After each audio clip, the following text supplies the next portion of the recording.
విలక్షణమైన నటనకి పరిపూర్ణమైనటువంటి రూపం కోటా శ్రీనివాసరావు గారు. మహానటుడు, ఒక లెజెండరీ క్యారెక్టర్ యాక్టర్. మా ఇద్దరి నట ప్రస్థానం కూడా ఒకే సినిమాతో ప్రారంభమైంది, అది ప్రాణం ఖరీదు. అఫ్కోర్స్ ఇక్కడే నారాయణమూర్తి ఉన్నాడు, నారాయణమూర్తి కూడా ఆ సినిమాతోనే ప్రారంభమైంది అనుకోవచ్చు. సో సుదీర్ఘమైనటువంటి ఈ నట ప్రస్థానంలో మా అనుబంధం వెనవేసుకోవడం అంతా ఇంత కాదు.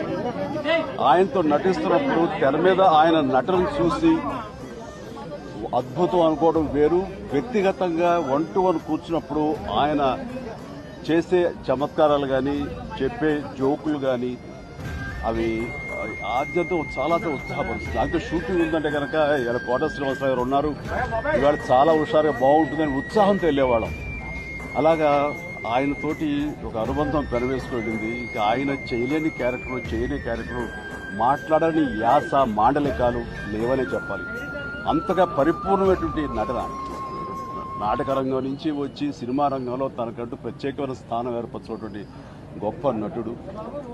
ఆయనతోటి నాకు ఎన్నో సినిమాల అనుబంధం ఉంది. ప్రతి సినిమా ఒక్కొక్క అద్భుతమైనటువంటి నాకు ఒక ప్రత్యేకం.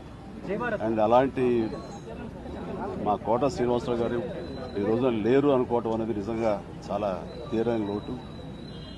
అండ్ ఇది వాళ్ళ కుటుంబానికి, పరిశ్రమకి తీరని లోటు. అలాంటి మహానటుడు, అలాంటి వైవిధ్య పాత్రలు పోషించేటటువంటి విలక్షణమైన నటుడు మళ్ళీ వస్తారని అనుకోవటం లేదు. అలాంటి నటుడు మనకు దొరకరేమో కూడా, ఉండరేమో కూడా.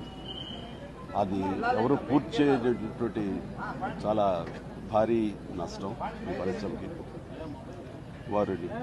వారి ఆత్మనికి శాంతి చేకూరాలని భగవంతుడు ప్రార్థిస్తూ, వారి కుటుంబ సభ్యులకి, ప్రతి ఒక్కరికి నా ప్రగాఢ సానుభూతిని తెలియజేస్తున్నాను.